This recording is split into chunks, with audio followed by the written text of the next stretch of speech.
സർവത്ര ദേവീ നാമസങ്കീർത്തനം ശ്രീമഹാദേവിയേ നമഃ. കഴിഞ്ഞ അധ്യായത്തിൽ നമ്മൾ കണ്ടത് ശൗനകാദികൾക്ക് ദേവീഭാഗവതം പറഞ്ഞു കൊടുക്കുവാനായി തുടങ്ങുന്ന സൂതൻ.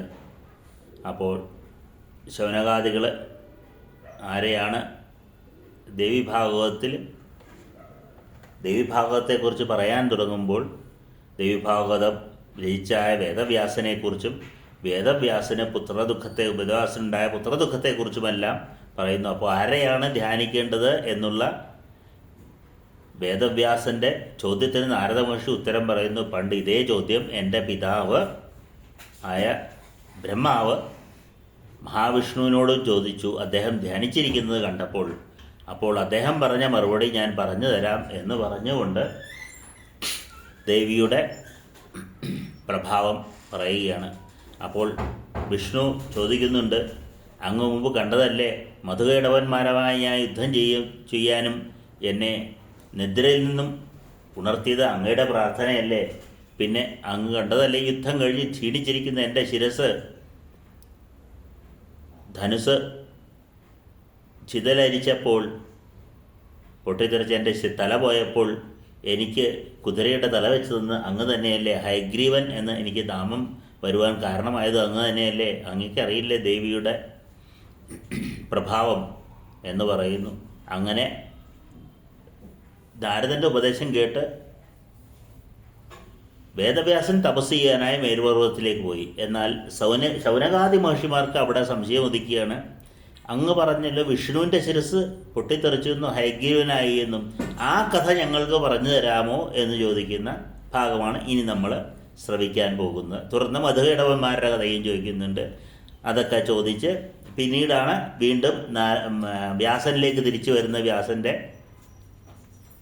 ശുഖസന്താനപ്രാപ്തി. അതിനു മുമ്പ് കുറേ കഥകൾ ദേവീഭാഗവതം അങ്ങനെയാണ്. ഒരു കഥ ചോദിക്കുമ്പോൾ അതിന് ഉപകഥയായിട്ട് അപ്പം അങ്ങോട്ട് പോകും, അത് പറഞ്ഞിട്ട് അതിൻ്റെ ഉപകഥ അടുത്തയിലേക്ക് പോവും. അങ്ങനെ പറഞ്ഞ് കുറേ കഥകൾ പറഞ്ഞാണ് പിന്നെ വീണ്ടും മൂലത്തിലേക്ക് തിരിച്ചു വരുന്നത്. അപ്പം അങ്ങനെ കുറേ കഥകൾ കഴിഞ്ഞിട്ടാണ് ഇനി വീണ്ടും ശുഖബ്രഹ്മർഷിയുടെ ജനനത്തിലേക്ക് വരുന്നത്. ഇനി കുറേ കഥകളാണ്, അപ്പോൾ അതിന് ഉപകഥകളാണ്. അപ്പോൾ ആദ്യത്തെ കഥ നമ്മൾക്ക് കേൾക്കാം.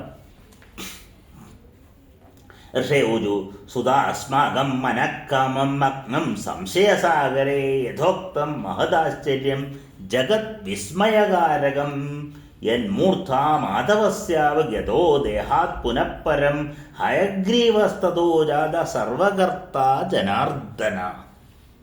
ലോകത്തെ വിസ്മയിപ്പിക്കുന്നതും അത്ഭുതം നിറഞ്ഞതുമായ കഥ കേട്ടിട്ട് ഞങ്ങളുടെ മനസ്സ് ശരിക്കും സംശയസമുദ്രത്തിൽ മുങ്ങിപ്പോയിരിക്കുന്നു.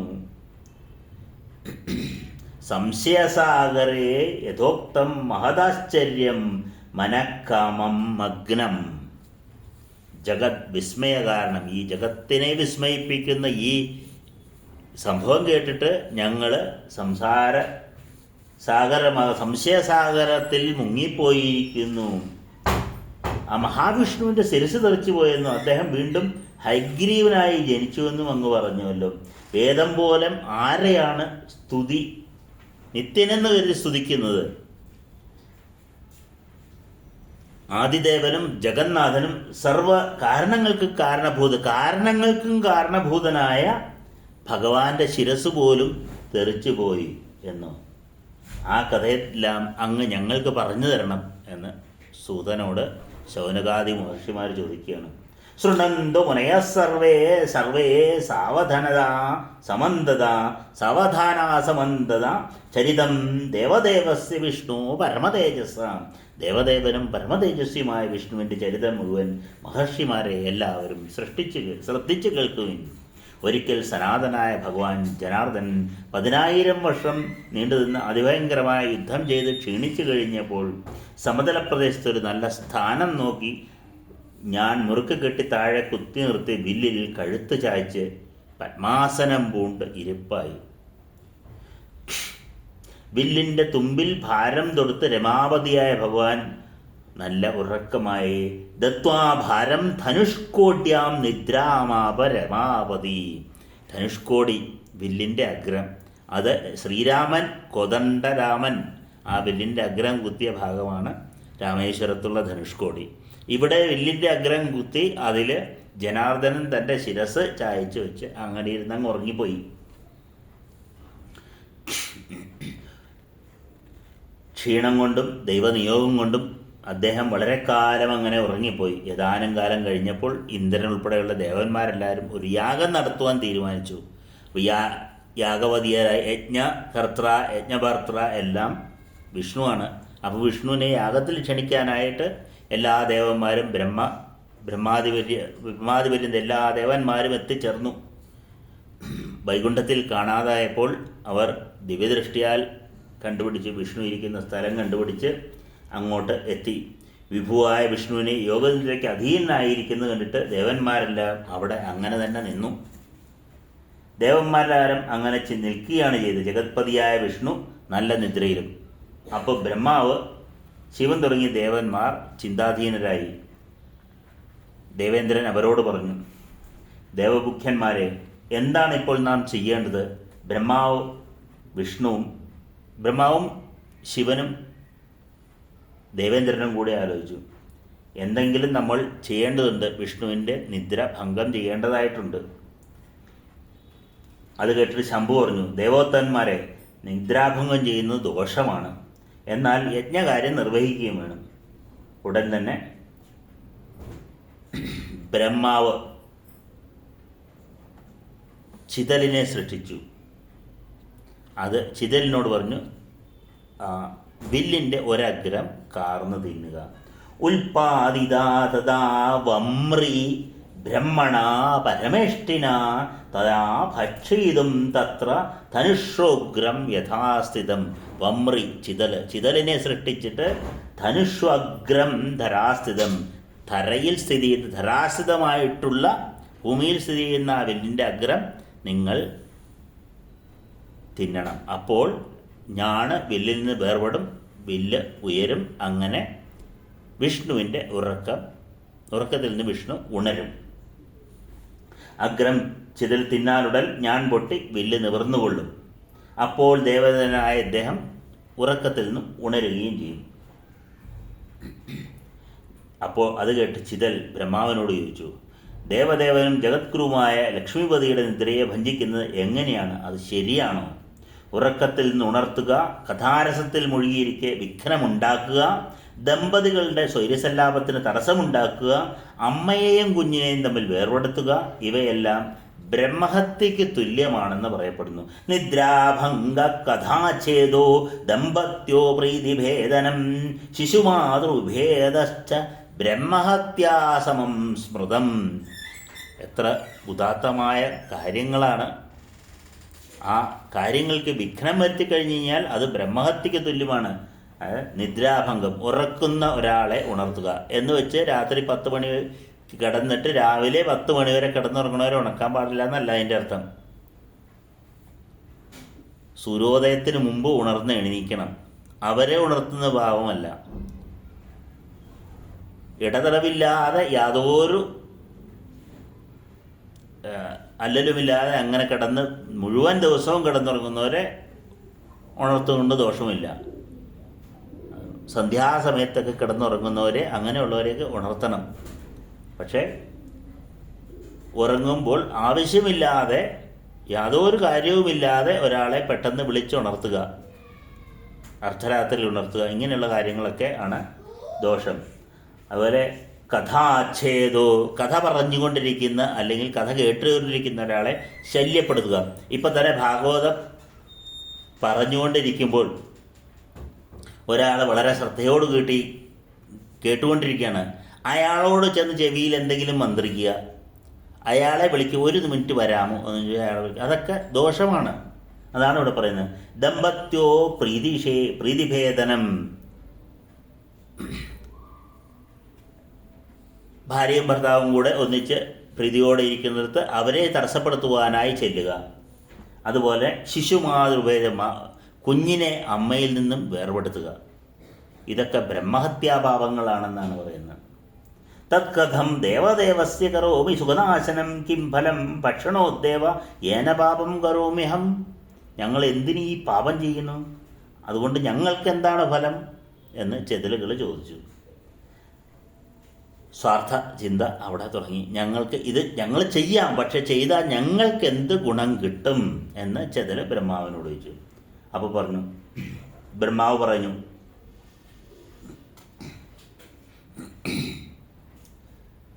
തവ ഭാഗം കരിഷ്യാമോ മഖമധ്യേ യഥാ ശൃണു തേനത്വം കുരു കാര്യം നോ വിഷ്ണും ബോധയമാചിരം ഹോമകർമാണി പാർശ്വേജ ഹവിർദാനാത് പതിഷ്യതി തത്തേ ഭാഗം വിജാനീഹി കുരു കാര്യം തരാന്വിതോ.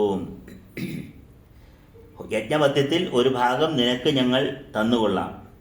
ഹോമകർമ്മത്തിൽ ഹവിസ് പകരുമ്പോൾ ചുറ്റും കുറെ വീഴും. അത് നിന്റെ ഭാഗമാണെന്ന് ധരിച്ചുകൊള്ളൂ. ആ ഭാഗം നീ എടുത്തുകൊള്ളൂ. അതുകൊണ്ട് നീ ഇനി ഞങ്ങളുടെ കാര്യം സാധിച്ചുതരാൻ നിന്റെ കാര്യം ഞങ്ങൾ നിറവേറ്റിത്തരും. ഇനി വിഷ്ണുവിനെ ഉണർത്താൻ വൈകിക്കേണ്ട എന്ന് ബ്രഹ്മാവ്. ഇത്യുക്ത ബ്രഹ്മണാവമ്രി ധനുഷോഗ്രം ത്വരന്വിതോ ചഖാ സംസ്ഥിതം ഭൂമോ വിമുക്തോ ജാതദാഭവൻ. ഇങ്ങനെ പറഞ്ഞു.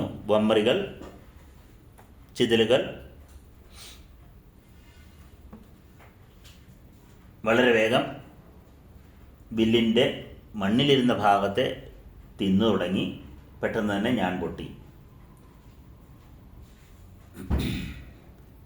പൊട്ടിയപ്പോൾ അതിഘോരമായൊരു ശബ്ദമുണ്ടായി. ദേവന്മാരെല്ലാവരും ഭയപ്പെട്ടു. ബ്രഹ്മാണ്ടങ്ങളെല്ലാം ഇളകിമറിഞ്ഞു. ഭൂമി വിറച്ചു, സമുദ്രങ്ങൾ സംഭ്രമിച്ചു, ജലജീവികൾ ഞെട്ടി. അതുപോലെ കൊടുങ്കാറ്റാഞ്ഞടിച്ചു, പർവ്വതങ്ങൾ പ്രവമനം കൊണ്ടു. ദുഃഖസൂചകമായ ദുർനിമിത്തങ്ങൾ, ഭൂകമ്പം, കൊള്ളിമീൻ വീഴ്ച തുടങ്ങിയ പലതും ഉണ്ടായി. ദിക്കുകളെല്ലാം ഭയങ്കരമായിട്ട് ഉരുണ്ടുകൂടി. സൂര്യൻ അസ്തമിച്ചതുപോലെ ദുർദിനത്തിൽ എന്താണ് സംഭവിക്കുന്നതെന്ന് ദേവന്മാരെല്ലാവരും ആലോചിക്കാൻ തുടങ്ങി. അവർ അങ്ങനെ ആലോചിച്ചു കൊണ്ടിരിക്കെ തപസന്മാരെ ദേവദേവനായ വിഷ്ണുവിൻ്റെ ശിരസ് കിരീടത്തോടും കുടലത്തോടും കൂടി തെറിച്ചു പോകുന്നത് അവർ കണ്ടു. അന്ധകാരേ തഥാ ഘോരേ ശാന്തേ ബ്രഹ്മഹരൗ തഥാ ശിരോഹീനം ശരീരം ദദൃശാദേ വിലക്ഷണം. അങ്ങനെ വിലക്ഷണമായ ശരീരം, ശിരസില്ലാതെ കബന്ധമായിട്ട് കിടക്കുന്ന ശിരസില്ലാതെ ശരീരമായിട്ട് വിഷ്ണുവിൻ്റെ ശരീരം. ദൃഷ്ട്വാ കബന്ധം വിഷ്ണോ തേ വിസ്മിതാസുരസത്തമാം ചിന്താസാഗരമഗ്നാശ്ച രുരുതു ശോകകർഷിത. എല്ലാവരും ദുഃഖിതരായി. ഹാ നാഥ കിം പ്രഭോ ജാതമത്യദ്ഭുതമമാനുഷം വൈശസം സർവദേവാനാം ദേവദേവ സനാതനാം. എന്താണ് സംഭവിച്ചത്? എങ്ങനെയാണ് ഇവിടെ ഇങ്ങനെ? ദേവന്മാർക്കെല്ലാം നരകം തന്നെയാണല്ലോ. സനാതന പ്രഭു എങ്ങനെ സംഭവിച്ചു? അങ്ങയുടെ ശിരസ് തിരിച്ചു പോയത് എങ്ങനെ? ഏത് ദേവന്റെ മായ കൊണ്ടാണ്? അച്ഛേദ്യനും അഭേദ്യനും അദാഹ്യനുമാണല്ലോ അങ്ങ്. അങ്ങയെ ദഹിപ്പിക്കാനോ ഭേദിക്കാനോ ഛേദിക്കുവാനോ കഴിയുകയില്ല. അങ്ങയുടെ ശിരസ് എങ്ങനെ തെറിച്ചുപോയി? ഏവം ഗതേ ത്വയ് വിഭോ മരിഷ്യതി ച ദേവത ഈ ദൃശസ്ത്വയി ന സ്നേഹ സ്വാർത്ഥേനയോരുദാമഹേം. ഇങ്ങനെ പോകാൻ ദേവന്മാരെല്ലാവരും മരിക്കും. അങ്ങയോട് ഞങ്ങൾക്കുന്ന സ്നേഹം എങ്ങനെയുള്ളതാണ്? ആത്മാർത്ഥമായി ഞങ്ങൾക്കറിയുകയാണ് ഭഗവാനെ, എന്താണ് ഇവിടെ സംഭവിച്ചത്? ഈ വിഘ്നം വരുത്തിവെച്ച് ദൈത്യന്മാരോ യക്ഷന്മാരോ അല്ല, ഞങ്ങൾ ദേവന്മാർ തന്നെയാണല്ലോ ഭഗവാനെ ഈ ദുഃഖം വരുത്തിവെച്ചത്. ദേവന്മാരെല്ലാവരും ഇപ്പോൾ പരാധീനരായിരിക്കുന്നു. ഞങ്ങൾക്ക് ആരാധ്യനായിട്ട് ആരുമില്ലാതെയായിരിക്കുന്നു. ഹേ ദേവേശ, മൂഢബുദ്ധികളായ ഈ ദേവന്മാർക്ക് ഇനി ആരും ശരണമില്ല. മായയുടെ അധിപനും ജഗദ്ഗുരുവുമായ അവിടത്തെ ശിരസിപ്പോൾ അറ്റുപോയത് സാത്വികമോ രാജസമോ താമസവുമായ മായ കൊണ്ടല്ലോ.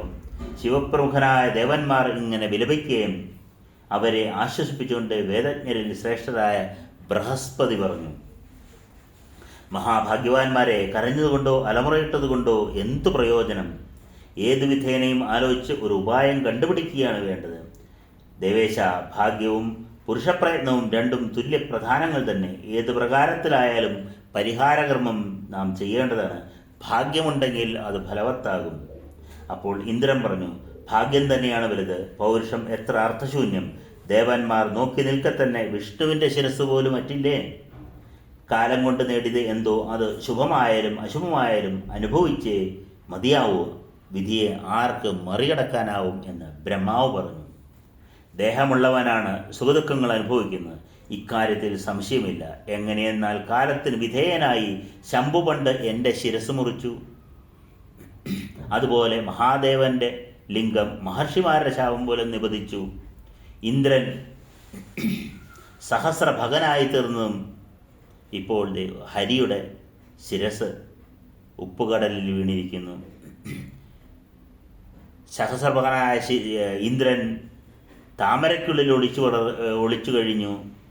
ഗൗതമൻ്റെ ശാപം മൂലം അഹല്യയെ പ്രാപിച്ച ഗൗതമൻ്റെ ശാപം മൂലം ഇന്ദ്രൻ സഹസ്രഭകനായി തീർന്ന കഥ ഇവിടെ രാമായണത്തിലെ കഥയാണ് ഇവിടെ സ്മരിക്കുന്നത്. അതുപോലെ തന്നെ ബ്രഹ്മാവിൻ്റെ ശിരസ് മുറിക്കുന്ന കഥ ദേവിഭാഗവതത്തിലെ പഞ്ചമസ്കന്ധത്തിൽ വരുന്നുണ്ട്. ഏതേ ദുഃഖസ്യ ഭോക്താര കേന ദുഃഖം ന ഭുജ്യതേ സംസാരേസ്മിൻ മഹാഭാഗ തസ്മാത് ശോകം ത്യജന്തു വൈ. ഇവരെല്ലാം ദുഃഖം അനുഭവിച്ചവരാണ്. ഈ സംസാര ജീവിതത്തിൽ ആരാണ് ദുഃഖം അനുഭവിക്കാത്തത്? അതുകൊണ്ട് മഹാഭാഗ്യവാന്മാരെ, നിങ്ങൾ ശോകം വെടിഞ്ഞാലും സനാതനയും വിദ്യാദേവിയുമായ ആ മഹാമായയെ സ്മരിക്കുവിൻ. നിർഗുണയും പരമപ്രകൃതിയുമായ ആ ദേവി നമ്മുടെ കൃത്യം നിറവേറ്റിത്തരും. ബ്രഹ്മവിദ്യാസ്വരൂപിണിയും ജഗത്തിനെ ധരിക്കുന്നവളും എല്ലാവരുടെയും അമ്മയായ ആ ദേവിയെ സ്തുതിക്കുവിൻ. ബ്രഹ്മവിദ്യാം ജഗദ്ധാത്രിയും സർവേഷാം ജനനീം ദദാം യേയാ സർവമിദം വ്യാപ്തം ത്രൈലോക്യം സചരാചരം. ത്രൈലോക്യം മുഴുവൻ നിറഞ്ഞിരിക്കുന്ന, ചരാചരങ്ങളിൽ മുഴുവൻ നിറഞ്ഞിരിക്കുന്നവളായ അവളെ സ്തുതിക്കാം. സൂത ഉവാച ഇത്യുക്താ വൈ സുരാൻ വേദ നിഗമാനാദിശേ ദിദേശഃ ദേഹയുക്താൻ സിതാനഗ്രേ സുരകാര്യ അർത്ഥസിദ്ധയേ. ദേവന്മാരോട് ഇങ്ങനെ പറഞ്ഞിട്ട് ബ്രഹ്മാവ് ദേവകാര്യം സാധിക്കുവാൻ വേണ്ടി മൂർത്തിരൂപം ധരിച്ചു. മുമ്പിൽ നിന്നിരുന്ന വേദങ്ങളോട് ഇങ്ങനെ നിർദ്ദേശിച്ചു. മൂർത്തിരൂപം ധരിച്ചിരുന്ന വേദങ്ങളോട് പറയുകയാണ് ബ്രഹ്മാവ്, വേദങ്ങളെ, നിങ്ങൾ വിദ്യാസ്വരൂപിണിയും സനാതനയും ഗൂഢമൂർത്തിയും സർവകാര്യങ്ങളും സാധിക്കുന്നതിന് സമർത്ഥയും മഹാമായും ശ്രേഷ്ഠയുമായ ദേവിയെ സ്തുതിക്കുവിൻ. ബ്രഹ്മാവിൻ്റെ വാക്ക് കേട്ടിട്ട് രൂപസൗന്ദര്യം നിറഞ്ഞ വേദങ്ങൾ ജ്ഞാനം കൊണ്ട് അറിയപ്പെടുന്നവളും ജഗത്തിൽ സ്ഥിതി ചെയ്യുന്നവളുമായ ആ മഹാദേവിയെ, മഹാമായയെ സ്തുതിച്ചു. ഇനി വേദങ്ങളുടെ സ്തുതിയാണ്.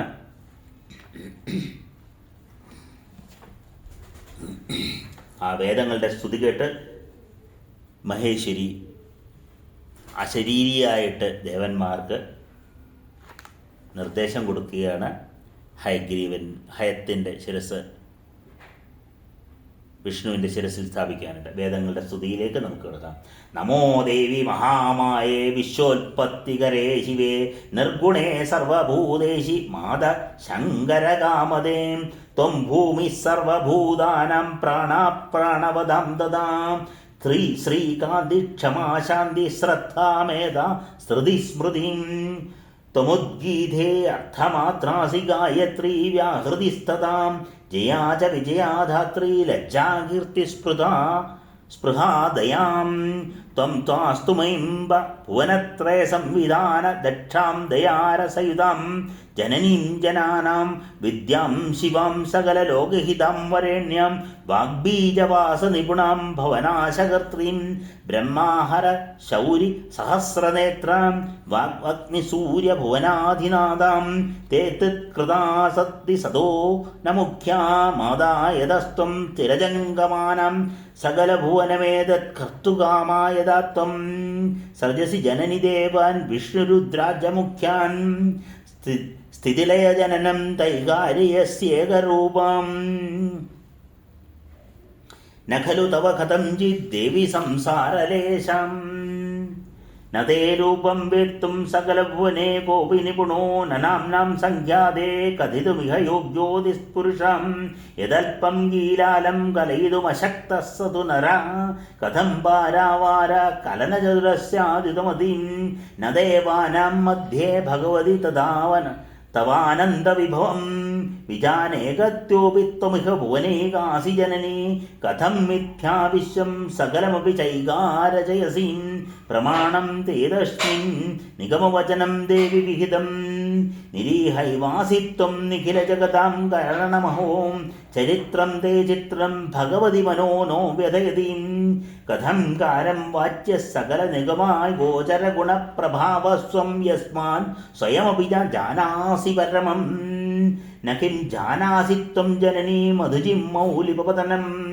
ശിവേ കിം വാ ജ്ഞാത്വാ വിവിദിഷസി ശക്തിം മധുജിത ഹരേ കിം വാ മാധർ ദുരിതദരിതേ ഗുരുദുരിതതിലേഷാ ബലവതീ ഭവത്യാ പാദാബ്ജേ ഭജന നിപുണേ ക്വാസ്തി ദുരിതം ഉപേക്ഷാകാചോയം തവ സുര സമൂഹേതി വിഷമാം ഹരേർമുത്നോ നാശോ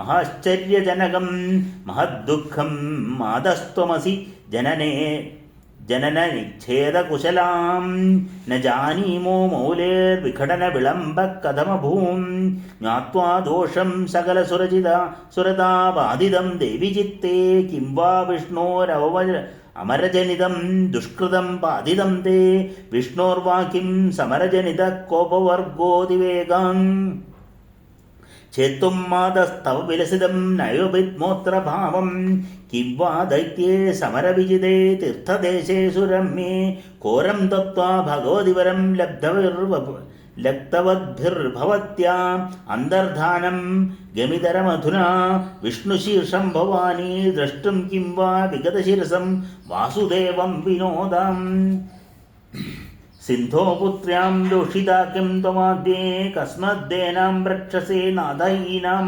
ക്ഷാന്തവ്യസ്തേ സംശജാതാപരാധോ വിക്ഥാപ്യേനം മോദിതാം താം കുരുഷ്വാം ഏതേ സുരാസ്ത്വാം സതതം നമന്തി കാര്യേഷു മുഖാ വർദ്ധിതപ്രഭാവ ഗോകർണവാരത്തയ ദേവി ദേവൻ ഉത്ഥാപദേവം സകലാധിനാഥം മൂർധ്വാഗതക്വാംബ ഹരേർനവിഘ്നോ നാന്യോസ്തു വായ ഖലു ജീവനജ്ഞ യഥാ സുധാ ജീവന കർമ്മദക്ഷ തഥോ ജഗജ്ജീവിതദാസി ദേവി. ഹേ അമ്മേ, വിഷ്ണുവിൻ്റെ ശിരസ് എവിടെ പോയി എന്നറിഞ്ഞുകൂടാ. ഇവിടെ ജീവിക്കാൻ മറ്റൊരു മാർഗവുമില്ല. അമൃത് നൽകുന്നതിന് ജീവൻ സമർത്ഥമാണല്ലോ ഹേ ദേവി. അതുപോലെ ജഗത്തിന് ജീവൻ നൽകുന്ന ആളാണ് അവിടുന്ന് എന്ന് പറഞ്ഞുകൊണ്ട് ഈ വേദസ്തുതി, മഹത്തായ വേദസ്തുതി, വേദങ്ങളുടെ സ്തുതിയുടെ അർത്ഥം പറയുവാൻ ഞാൻ യോഗ്യനല്ല. അതുകൊണ്ട് വേദസ്തുതിയുടെ അർത്ഥം അത് സ്തുതിയായിട്ട് തന്നെ പാടുകയാണ് വേണ്ടത്. സ്തുതിയായിട്ട് കഴിയുന്നതും അത് പഠിച്ച് പാടാൻ ശ്രമിക്കുക. ഈ പ്രാർത്ഥന കേട്ടിട്ട് ദേവിയുടെ പ്രത്യക്ഷീഭാവമാണ് അടുത്തത്. സൂത ഉവാച ഏവം സ്തുതാ തഥാ ദേവി ഗുണാതീത മഹേശ്വരി പ്രസന്ന പരമാമായ വേദേ സാംഗൈശ്ച സാമഗൈ താനുവാച തഥാ വാണീ ച ആകാശാസ്ത അശരീരിണീ ദേവാൻ പ്രതി സുഖൈ ശബ്ദേ ജനാനന്ദകരീശുവാം. അംഗങ്ങളോടുകൂടി വേദങ്ങൾ സമഗാന രൂപത്തിൽ സ്തുതിച്ചപ്പോൾ ഗുണാതീതയും പ്രസന്നയും ശ്രേഷ്ഠയും മഹാമായയും മഹേശ്വരിയുമായ ദേവി അശരീരിണിയായി ആകാശത്തു നിന്നുകൊണ്ട് ജനങ്ങൾക്ക് ആനന്ദമുണ്ടാക്കും വിധം ശുഭമായ വാക്കുകളാൽ ദേവന്മാരോട് അരുളി ചെയ്തു. ഹേ ദേവന്മാരെ, നിങ്ങൾ ചിന്തിച്ച് വിഷമിക്കേണ്ട. അമരന്മാരെ, നിങ്ങൾ സ്വസ്ഥരായിരിക്കുവിൻ. വേദങ്ങൾ എന്നെ വേണ്ട പോലെ സ്തുതിച്ചതിനാൽ ഞാൻ സന്തുഷ്ടയാണ്, അതിന് സംശയമില്ല. ഏതൊരു മനുഷ്യനാണോ ലോകത്തെ എന്നെ എൻ്റേതായ ഈ സ്തുതി കൊണ്ട് സ്തുതിക്കുന്നത്, ഈ സ്തുതി ഭക്തിയോടുകൂടി സദാ പഠിക്കുന്നത്, അവൻ എല്ലാ ആഗ്രഹങ്ങളും നേടും. എന്നെ സംബന്ധിച്ച് ഈ സ്തോത്രം ഭക്തിയോടുകൂടി 3 നേരവും ആരാണോ കേൾക്കുകയെങ്കിലും ചെയ്യുന്നത് അവൻ സകല ദുഃഖങ്ങളും വെടിഞ്ഞ് സുഖിയായിത്തീരും. വേദങ്ങൾ ചെയ്ത ഈ സ്തുതി വേദതുല്യമാണ്. എന്തുകൊണ്ടാണ് ഹരിയുടെ ശിരസ് ഇപ്പോൾ പോയതെന്ന് കേട്ടാലും ഈ സംസാരത്തിൽ കാരണമില്ലാതെ കാര്യം ഉണ്ടാവുകയില്ല. ഒരിക്കൽ അടുത്തു നിന്ന പ്രിയപ്പെട്ട ലക്ഷ്മി ദേവിയുടെ അത്യാകർഷമായ മുഖത്ത് നോക്കിക്കൊണ്ട് വിഷ്ണു ചിരിച്ചു. പ്രഭുവായ ഹരി തീർച്ചയായും എന്തുകൊണ്ട് തന്നെ നോക്കി പരിഹസിക്കുകയാണെന്ന് ലക്ഷ്മി ദേവിക്ക് തോന്നി. എന്തോ കാരണത്താൽ വിരൂപമായ തൻ്റെ മുഖമാണ് ഹരി കണ്ടത് എന്ന് ദേവി വിചാരിച്ചു. എന്തെങ്കിലും കാരണം കൂടാതെ ഇപ്പോൾ എങ്ങനെയാണ് ഈ ചിരി ഉണ്ടായത്? ഏതോ സുന്ദരിയെ അദ്ദേഹം സപത്നിയായിട്ടുണ്ടാക്കുമെന്നാണ് എനിക്ക് തോന്നുന്നത്. അതുകൊണ്ട് ലക്ഷ്മി ദേവി അപ്പോൾ കോപത്താൽ തമോഗുണയായി തീർന്നു. താമശക്തി ആ ദേവിയുടെ ദേഹത്ത് അപ്പോൾ സമാവേശിച്ചു. ഏതോ കാലനിയോഗമനുസരിച്ച് ദേവകാര്യം സാധിക്കുന്നതിന് വേണ്ടിയാണ് അത്യന്തം ദാരുണമായ താമശക്തി അവളുടെ ദേഹത്ത് പ്രവേശിച്ചത്. താമസി ശക്തി ശരീരത്തിൽ കടന്നുകൂടിയപ്പോൾ ലക്ഷ്മി ദേവി അത്യന്തം കുപതയായി പറഞ്ഞു, അങ്ങയുടെ ഈ ശിരസ് തെറിച്ചു പോകട്ടെ. സ്ത്രീസഹജമായ സ്വഭാവം ഭവിച്ചേ തീരൂ എന്നുള്ള സ്ഥിതി, യോജിച്ച കാലം എന്നിവകൊണ്ടെല്ലാം തന്നെ തൻ്റെ സുഖം നശിപ്പിക്കുന്ന ശാപം അപ്പോൾ തന്നെ നൽകപ്പെട്ടു. വൈധവ്യത്തേക്കാൾ കഠിനമാണ് സപത്നി ദുഃഖമെന്നോർത്ത് താമസി ശക്തിയുടെ പ്രേരണ നിമിത്തം അറിയാതെ പറഞ്ഞുപോയി. അസത്യം പറയുക, സാഹസം കാട്ടുക, ഇല്ലാത്തത് പറയുക, മൂഢത്വം, അതിലോഭം, ശുദ്ധിയില്ലായ്മ, ദയയില്ലായ്മ, ഈ സ്ത്രീ സഹജമായ ഭോഗങ്ങളിൽ ദേവി പെട്ടുപോയി. ഈ ദോഷങ്ങളിൽ ദേവി പെട്ടുപോയി. ശാപം കൊണ്ട് അദ്ദേഹത്തിൻ്റെ ശിരസ് ഉപ്പുകടലിൽ താണു പോവുകയും ചെയ്തു. ഇപ്പോൾ ആ വാസുദേവനെ സശിരസ്കനായി മാറ്റുന്നുണ്ട്. ഹേ ദേവശ്രേഷ്ഠന്മാരെ, ഇങ്ങനെ സംഭവിക്കാൻ മറ്റൊരു കാരണവും കൂടിയുണ്ട്. അതുകൊണ്ട് നിങ്ങൾക്ക് വലുതായ നേട്ടമുണ്ടാകുന്നുണ്ട്. പണ്ട് മഹാപരാക്രമിയായ ഹയഗ്രീവൻ എന്ന അസുരൻ സരസ്വതി തീരത്തിൽ അതികഠിനമായ തപസ് ചെയ്ത് എൻ്റെ മായാബീജത്തോടു കൂടിയുള്ള ഏകാക്ഷമന്ത്രം ജപിച്ചു. നിരാഹാരനായ മനസ്സിനെ അടക്കി സർവ്വഭോഗങ്ങളും പടിഞ്ഞ് അദ്ദേഹം താപസ്വരൂപത്തെ ധ്യാനിച്ചപ്പോൾ ഞാൻ താമസരൂപം സ്വീകരിച്ച് അദ്ദേഹത്തിൻ്റെ മുന്നിൽ എത്തി. സിംഹോപരി എത്തിച്ചേർന്ന എന്നെ അവൻ ദയാപൂർവം എന്നെ വണങ്ങി. അവനോട് ഞാൻ പറഞ്ഞു, വേണ്ട വരം ചോദിച്ചുകൊള്ളൂ. ദേവിയുടെ വാക്കുകേട്ട അസുരൻ ഭക്തി നിർഭയമായി വളരെ വേഗം പ്രദക്ഷിണവും നമസ്കാരവും ചെയ്ത് എൻ്റെ രൂപം കാണിയ ഭക്തിയാൽ അവൻ്റെ കണ്ണുകൾ വികസിച്ചു. സന്തോഷാശ്രുക്കൾ പൊഴിച്ചുകൊണ്ട് അവൻ എന്നോട് പറഞ്ഞു, ദേവി മഹാമായേ, സൃഷ്ടിസ്ഥിതി സംഹാരകാരിണി, ഭക്താനുഗ്രഹതൃപ്തേ, കാമപ്രദേ, മോക്ഷപ്രദേ, മംഗളകാരിണി, നമസ്തേ. ഭൂമി, ജലം, വായു, അഗ്നി, ആകാശം എന്നീ പഞ്ചഭൂതങ്ങളുടെ ഉൽപ്പത്തി കാരണം നീയാകുന്നു അമ്മേ. ഗന്ധം, രൂപം, രസം, സ്പർശം, ശബ്ദം എന്നീ തന്മാത്രകൾക്കും കാരണം നീ തന്നെയാണമ്മേ. മൂക്ക്, നാക്ക്, കണ്ണ്, ത്വക്ക്, കാത് എന്നീ ജ്ഞാനേന്ദ്രിയങ്ങളും കാല്, കയ്യ് തുടങ്ങിയ കർമ്മേന്ദ്രിയങ്ങളും ഹേ മഹേശ്വരി നിന്നിൽ നിന്നുണ്ടാവുകയാണ്. നിനക്ക് ഇഷ്ടപ്പെട്ട വരം എന്താണെന്ന് പറയൂ എന്ന്, അത് ഞാൻ നൽകാം എന്ന് ഞാൻ വീണ്ടും അവനോട് പറഞ്ഞു. നിന്റെ അത്ഭുതാവഹമായ തപസ്സുകൊണ്ട് ഞാൻ സന്തോഷിച്ചിരിക്കുന്നു എന്ന് പറഞ്ഞപ്പോൾ അവൻ പറഞ്ഞു, എനിക്ക് മരണമെന്നൊന്നും ഉണ്ടാകരുതമ്മേ. അപ്പോൾ ഞാൻ അവനോട് പറഞ്ഞു, ജാതസ്യ ഹി ധ്രുവം മൃത്യുർധ്രുവം ജന്മ മൃതസ്യ മര്യാദായ എതിർസീ ലോകേ ഭവേച്ഛ കഥമന്യതാം. ഏവം ത്വം നിശ്ചയം കൃത്വാ മരണേ രാക്ഷസോത്തമേ വരം വരയ ചേഷ്ടും തേ വിചാര്യ മനസാകൃതാം. ജാതസ്യ ഹി ധ്രുവം മൃത്യും, ജനിച്ചാൽ മരിക്കണം, മരിച്ചാൽ ജനിക്കണം. ഇത് പ്രകൃതി നിയമമാണ്. ഇതിൽ എങ്ങനെ മറിച്ചാവും? അതുകൊണ്ട് ഈ വരം തരാൻ സാധ്യമല്ല. മറ്റൊരു വരം നീ ആവശ്യപ്പെട്ടുകൊള്ളൂ എന്ന് പറഞ്ഞു. അപ്പോൾ അദ്ദേഹം ഹയഗ്രീവൻ ആവശ്യപ്പെട്ടു, എന്നെ ഒരു ഹയഗ്രീവൻ മാത്രമേ വധിക്കുവാൻ പാടുള്ളൂ. ദേവി അനുഗ്രഹിച്ചു, അങ്ങനെ തന്നെ സംഭവിക്കും. ഇനി നീ നിശ്ചയമായും ഹയഗ്രീവനല്ലാതെ മറ്റാർക്കും നിന്നെ വധിക്കുവാൻ സാധിക്കുകയില്ല. അതുകൊണ്ട് നീ നിന്റെ ഗൃഹത്തിലേക്ക് മടങ്ങിപ്പോയിക്കോളൂ എന്ന് പറഞ്ഞുകൊണ്ട് ദേവി അന്തർധാനം ചെയ്തു.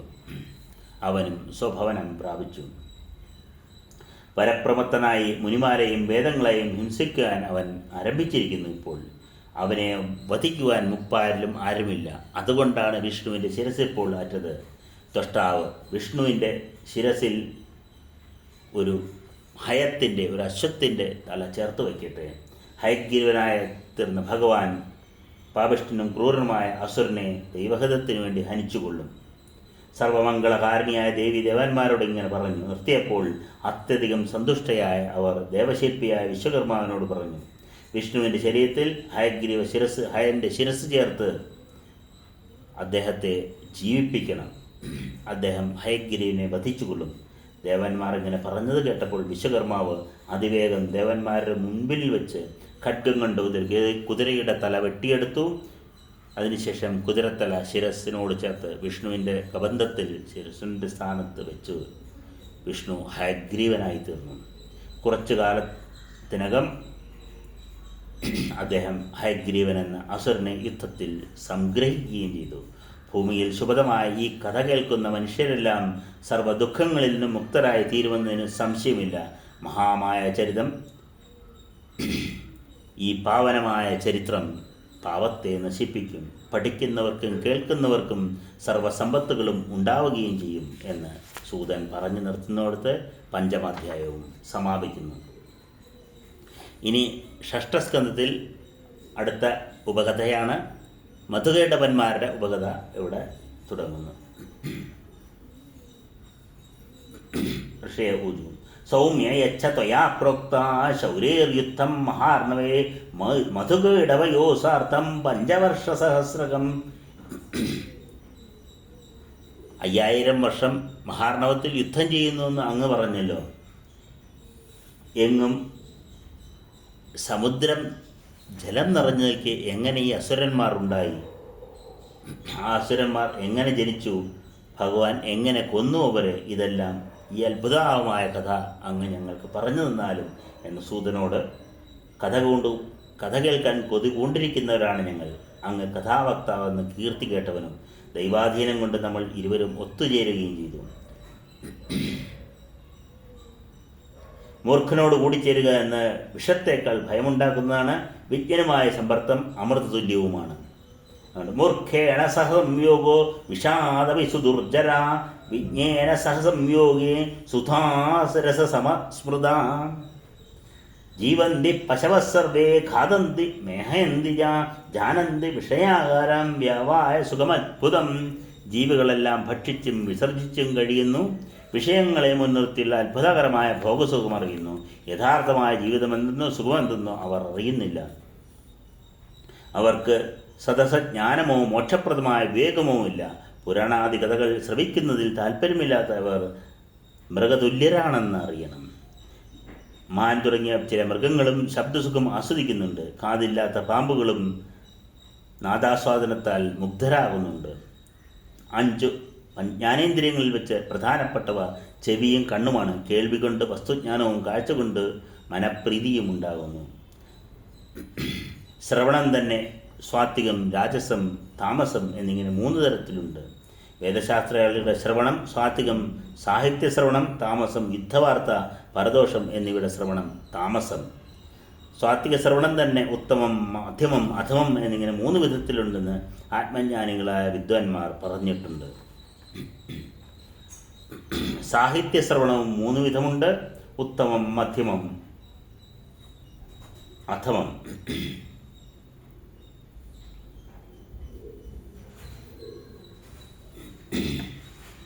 അങ്ങനെ ശ്രവണത്തെക്കുറിച്ച് പറഞ്ഞിട്ട് മുനിമാർ ചോദിക്കുകയാണ്, പുരാണകഥ മഹാബുദ്ധെ, കൃഷ്ണദൈവാനിൽ നിന്ന് പണ്ട് കേട്ടതും ശുഭം നൽകുന്നതും സർവാർത്ഥങ്ങളെ സാധിക്കുന്നതുമായ പുരാണകഥ ഞങ്ങൾക്ക് പറഞ്ഞു തന്നാലും എന്ന് പറഞ്ഞത് കേട്ട് സൂതൻ പറയുകയാണ്, നിങ്ങൾക്ക് കേൾക്കാനും എനിക്ക് പറയാനും ശ്രദ്ധയുണ്ടായതുകൊണ്ട് മഹാഭാഗ്യശാലികളെ, നിങ്ങളും ഞാനും ഭൂമിയിൽ ഏറ്റവും ധന്യരാണ്. സമുദ്രജലത്തിൽ മുപ്പാരൻ വിജയിച്ചിരിക്കെ പ്രളയജലത്തിൽ ശേഷതൽപ്പത്തിൽ ദേവദത്തനായ ജനാർദ്ദനൻ സുഷുപ്തിയിൽ ലയിച്ചിരിക്കെ വിഷ്ണുവിൻ്റെ കർണമലത്തിൽ നിന്ന് മധു, കൈടവൻ എന്നീ 2 അസുരന്മാർ ജനിച്ചു. മഹാകായന്മാരായ അവർ ക്രീഡാസക്തരായി രമിച്ചുകൊണ്ട് മഹാസമുദ്രത്തിൽ അമുങ്ങുമെങ്ങും പാഞ്ഞു നടന്നു. മഹാസമുദ്രത്തിൽ അവർ പാഞ്ഞു നടന്നു.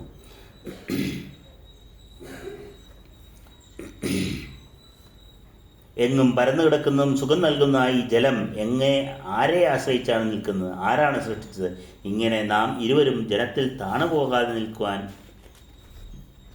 എങ്ങനെ സാധിക്കുന്നു? നാം ഇരുവരും എങ്ങനെയുണ്ടായി? ആർ നമ്മെ ജനിപ്പിച്ചു? ഇങ്ങനെ ചിന്തിച്ച് അവർ ജലത്തിലൂടെ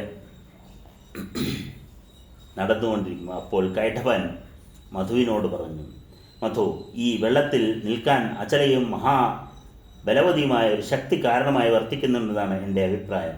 ആ ശക്തി ഈ ജലമാകെ വ്യാപിച്ചിരിക്കുന്നു. അതിനെ ആശ്രയിച്ചാണ് ഈ ജലം സ്ഥിതി ചെയ്യുന്നതും.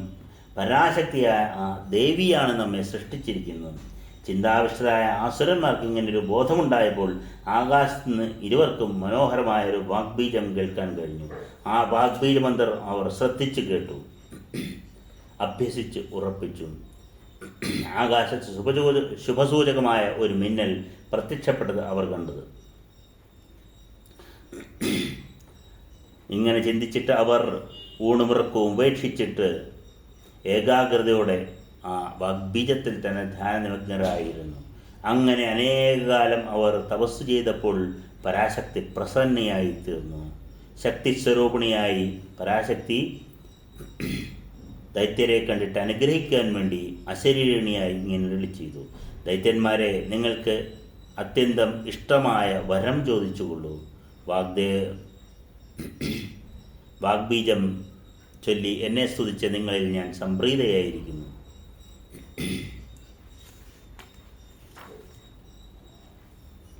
ഇത് കേട്ട് അവർ ചോദിച്ചു. വരമായി അവർക്ക് സ്വേച്ഛാമരണം ആവശ്യപ്പെട്ടു. ദേവി അനുഗ്രഹിച്ച് നൽകി. നിങ്ങളുടെ ഇച്ഛയില്ലാതെ നിങ്ങളെ ആർക്കും വധിക്കുവാൻ കഴിയുകയില്ല. ആ ദൈത്യന്മാരാണ് ഇപ്പോൾ ബ്രഹ്മാവിൻ്റെ മുന്നിൽ എത്തിച്ചേർന്നിരിക്കുന്നത്. ബ്രഹ്മാവിനോട് അദ്ദേഹം ഞങ്ങളുമായി യുദ്ധം ചെയ്യൂ, അല്ലെങ്കിൽ പത്മം പടിഞ്ഞ് ഇഷ്ടമുള്ളിടത്തേക്ക് വേഗം പോയിക്കോളൂ. നീ ദുർബലനാണെങ്കിൽ നിനക്ക് ഇങ്ങനെയൊരു പത്മാസനത്തിൻ്റെ ആവശ്യമില്ല, അതുകൊണ്ട് വേഗം ഇതെല്ലാം ഉപേക്ഷിച്ച് പോയിക്കൊള്ളൂ എന്ന് പറയുന്നത് കേട്ട് ബ്രഹ്മാവ് ഖിന്നനായിരിക്കുന്നതോടുകൂടി 6-ാമത്തെ അധ്യായം അവിടെ സമാപിക്കുകയാണ്. ബ്രഹ്മാവ് ഇനി മതകേടന്മാരെ കണ്ട് പേടിച്ച് ചെയ്യുന്ന സ്തുതിയാണ് ഇനി 7-ാം അധ്യായത്തിലേക്ക് വരുമ്പോൾ. ബലവാന്മാരായ അവരെ കണ്ടിട്ട് സകല തന്ത്രജ്ഞരായ ബ്രഹ്മാവിൻ സാമം, ദാനം, ഭേദം തുടങ്ങി യുദ്ധം വരെയുള്ള ഓരോരോ ഉപായങ്ങളെക്കുറിച്ചും ആലോചിച്ചു. ഇവർക്ക് എത്രമാത്രം ബലമുണ്ടെന്നറിയില്ല. അതുകൊണ്ട് ദുഷ്ടന്മാരും മതോത്മത്തരുമായ ഇവരെ ഞാൻ സ്തുതിക്കുകയാണെങ്കിൽ അത് തീർച്ചയായും എൻ്റെ ദൗർബല്യത്തെയാണ് വെളിപ്പെടുത്തുന്നത്. ശേഷനിൽ സ്തുതിയുള്ളുന്നവനും ചതുർഭുജനും മഹാവീരനുമായ ജനാർദ്ദനെ ഇപ്പോൾ ഉണർത്താം. ആ വിഷ്ണു സങ്കട നിവൃത്തി വരുത്തും. ഇങ്ങനെ ആലോചിച്ച് ബ്രഹ്മാവ് താമരത്തണ്ടിൽ ഇരിക്കുന്ന ബ്രഹ്മാവ് വിഷ്ണുവിനെ സ്തുതിച്ചു തുടങ്ങി. യോഗനിദ്രയിൽ ലയിച്ചതിനാൽ വിഷ്ണു ഉണരുന്നില്ല.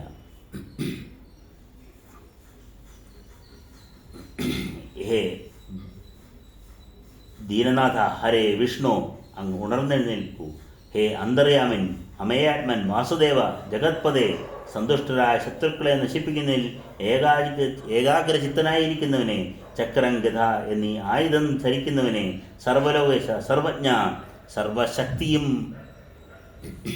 അങ്ങയിലാണല്ലോ ഇരിക്കുന്നത്. അതുകൊണ്ട് അങ്ങ് എഴുന്നേൽക്കുക. ഇങ്ങനെ സ്തുതിച്ചിട്ടും യോഗനിരയിൽ വിലയിച്ച ഹരി ഉണരാഞ്ഞപ്പോൾ ബ്രഹ്മാവ് ആലോചിച്ചു, വിഷ്ണു ശക്തിക്ക് അധീനമായ നിദ്രയിൽ മുഴുകിയിരിക്കുകയാണ്. നിദ്രാശക്തിയാണ് വിഷ്ണുവിനെ ഉറക്കുന്നത്.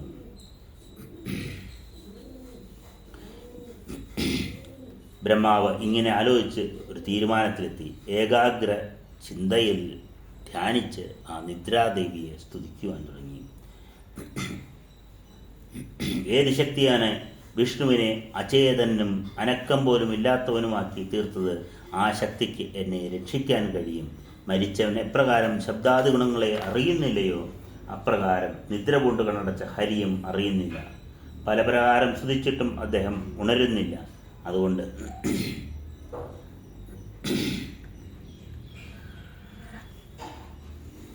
ആരിൽ നിന്ന് മുക്തനായാൽ വാസുദേവനും സനാതനുമായ ജനാർദ്ദനൻ ഇപ്പോൾ യുദ്ധത്തിന് ഒരുമ്പെടുമോ? ആ നിദ്രാദേവതയെ, ആ യോഗനിദ്രയെ ഞാൻ സ്തുതിക്കുന്നു എന്ന് പറഞ്ഞുകൊണ്ട്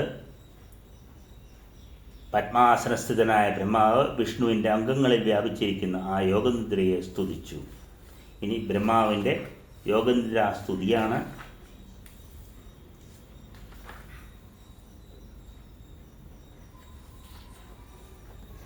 സ്തുതി നമുക്ക് പാരായണം ചെയ്യാം.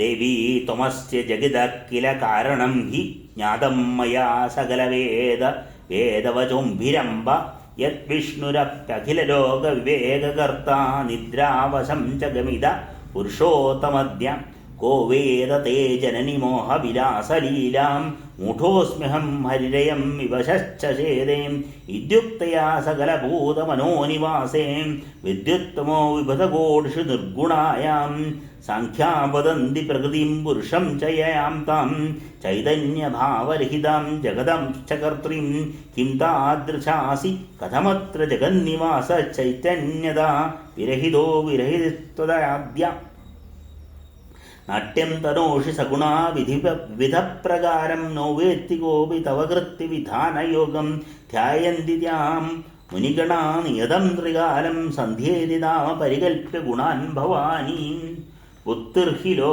बोधकरणा जगदां तदा त्वं श्रीच्छासि देवि सततं सुगदासुराणां कीर्तित्तदामधिभृतो किल गान्धिरेव सत्ताददिश्च सकलेषु जनेषु मातां नादपरं किल वितर्कशतैः प्रमाणं प्राप्तं मया यदिह दुःखगतिं गतेन त्वं चात्र सर्वजगदां जननीति सत्यं निद्रालुतां विदरदा हरिणात्र दृष्टं त्वं देवि वेदमुपदिश्य वेदविदूषामपि दुर्विभाव्यां वेद्योऽपि नूनमखिलार्थतया न वेदां यस्मात् तदुद्भवमसौ सुदुराप्नुवाना प्रत्यक्षमेव सकलं तव कार्यमेदं कस्ते चरित्रमखिलं भुवि वेदधीमान् नाहं हरिर्न च भवो न सुरास्तधान्ये ज्ञातुं क्षमाश्च मुनयो च ममात्मजाश्च दुर्वाच एव महिमा तव सर्वलोके यज्ञेषु देवि यदि नाम न ते वदन्ति स्वाहेति वेदविदुषो हवने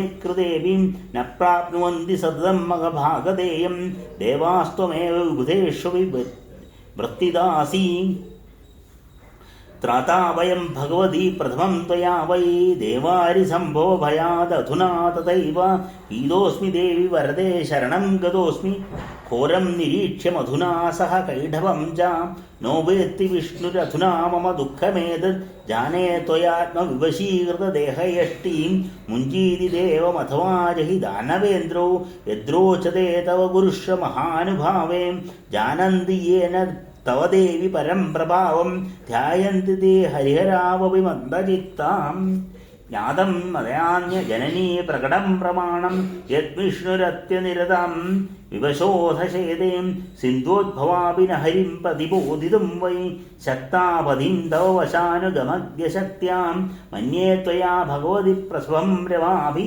प्रस्तापिदानबुधे विवशीकृते वा धान्यस्त एव भुवि भक्तिपरांस्तवाङ्घ्रौ त्यक्त्यानुदेवभजनं त्वयि लीनभावा कुर्वन्ति देवि भजनं सकलं निकां ज्ञात्वा समस्तजननीं किल कामधेनुं धीगान्तिकीर्तिशुभवृत्तिगुणास्तयस्ते विष्णोर्गुणास्तु हरिहृत्य गदागजाद्यां बन्दीकृतो हरिरसौ ननु निद्रयात्र शक्ते तवैव भगवत्यतीवमान्यवत्यां त्वं शक्तिरेव जगदामखिलप्रभावा त्वन्निर्निमित्तं च सकलं खलु भावमात्रं त्वं क्रीडसे निजविनिर्मितमोहजाले नाट्ये यथा विरहते सुकृते नरो वै विष्णुस्त्वया प्रकटितप्रथमं युगादो दत्त्वा च शक्तिरमला खलु पालनाय त्रातं च सर्वमखिलं विवशीकृतोऽद्य यद्दोचते तव तथाम्बकवरोक्षिणूनं सृष्ट्वात्र मां भगवती प्रविनाशितुं चेन् नेच्छास्ति ते गुरुदयां परिहृत्य मौनं कस्मादिमौ प्रकटितौ किल कालरूचौ यद्वा भवानि हसुं नु किमिच्छसे मां ज्ञात्वं तया मया विचेष्टितमद्भुतं वै कृत्वाखिलं जगदिदं रमसे स्वतन्त्रा लीनं करोषि सकलं किल मां तथैव हन्तुं त्वमिच्छसि भवानि किमत्र चित्रं कामं कुरुष्व वधमद्य ममैव मातरं दुःखं न मे मारणजं जगदम्बिकेऽत्र कत्वा त्वयैव विहित प्रथमं च सायं दैत्याहतोऽधमृत इत्येषो गिरिष्टम् उत्तिष्ठ देवी कुरुरूपमिहाद्भुतं त्वं मां वातिमौ जहि यथेच्छसि बाललीले नो चेत् प्रबोधय हरिं निहनेमिदौ य त्वासाധ്യമേതദഖിലം കില കാര്യജാതം. ഹേ ദേവി, അത്ഭുതകരമായ രൂപം കൊണ്ട് എഴുന്നേറ്റാലും ഹേ ബാലലീലെ, നിന്റെ ഇച്ഛയ്ക്കൊത്തവരം എന്നെയോ ദൈത്യന്മാരെയോ നിഹനിച്ചാലും അല്ലെങ്കിൽ ഹരിയെ ഉണർത്തിയാലും അദ്ദേഹം ഇവരെ കൊന്നുകൊള്ളും. ഇതെല്ലാം നിനക്ക് സുസാധ്യമാണല്ലോ. ഏവം സ്തുതാ തഥാ ദേവി താമസീ തത്ര വേദസാ നിസൃത്യ ഹരിദേഹാത്തു സംസ്ഥിത പാർശ്വതസ്തതാം.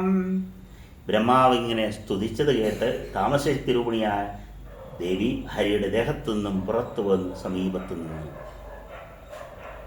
അതുല്യ തേജസ്സോടുകൂടിയ വിഷ്ണുവിൻ്റെ അംഗങ്ങളെല്ലാം വെടിഞ്ഞ് ആ അസുരന്മാരെ നശിപ്പിക്കുന്നതിനായി യോഗനിദ്രാദേവി പുറത്തു നിന്നു. ഹരിയുടെ ശരീരം നിദ്രാനിർമുക്തമായി ചലിക്കാൻ തുടങ്ങിയപ്പോൾ ആ ഹരിയെ കണ്ട ബ്രഹ്മാവ് അത്യധികം സന്തോഷിക്കുന്നതോടുകൂടി ദേവീഭാഗത്തിലെ സപ്തമാധ്യായം ഇവിടെ സമാപിക്കുകയാണ്. സർവത്ര ദേവീ നാമസങ്കീർത്തനം. ശ്രീ മഹാദേവിയേ നമഃ. ഇനി അടുത്ത അഷ്ടമാധ്യായത്തിൽ ദേവിയുടെ ആരാധനയെക്കുറിച്ചാണ്. ആരാധ്യദേവതാ നിർണയം.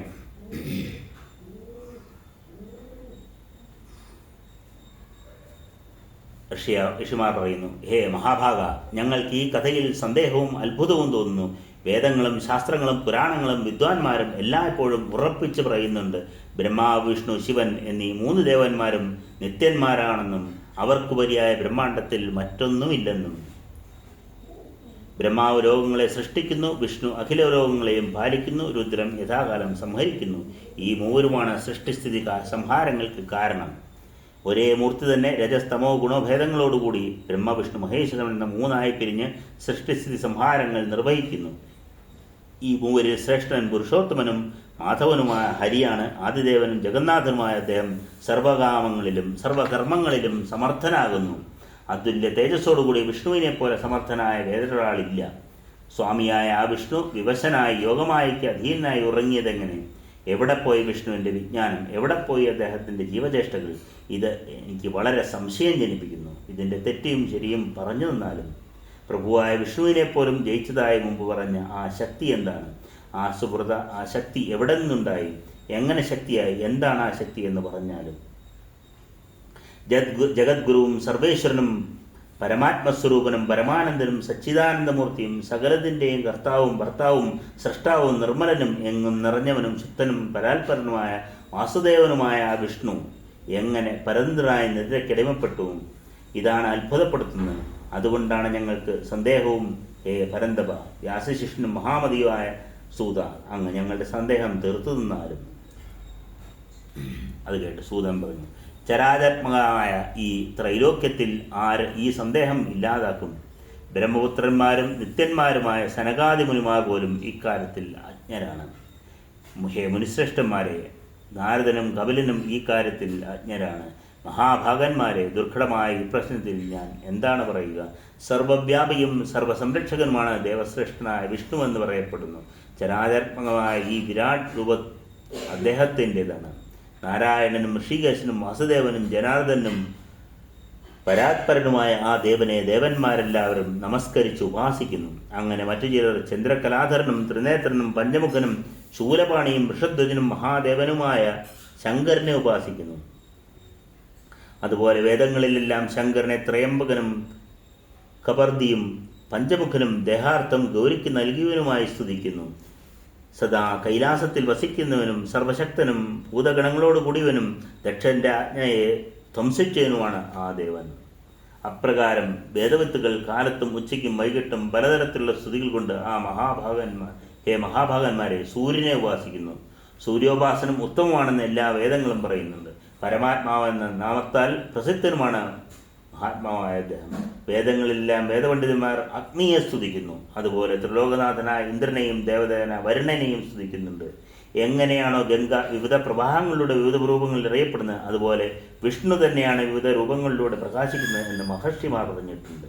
പ്രമാണങ്ങൾ 3 പ്രസിദ്ധമായ പണ്ഡിതന്മാർ പറയുന്നുണ്ട്. പ്രത്യക്ഷവും അനുമാനവും, മൂന്നാമതായ ശാബ്ദവും. ഉപമാനം എന്നൊന്നുകൂടി ചേർത്ത് പ്രമാണങ്ങൾ 4 മറ്റു ചിലർ പറയുന്നു. അർത്ഥാപത്തി എന്ന് ഒന്നുകൂടി ചേർത്ത് 5 മഹാബുദ്ധിമാന്മാരായ ചിലർ പറയുന്നു.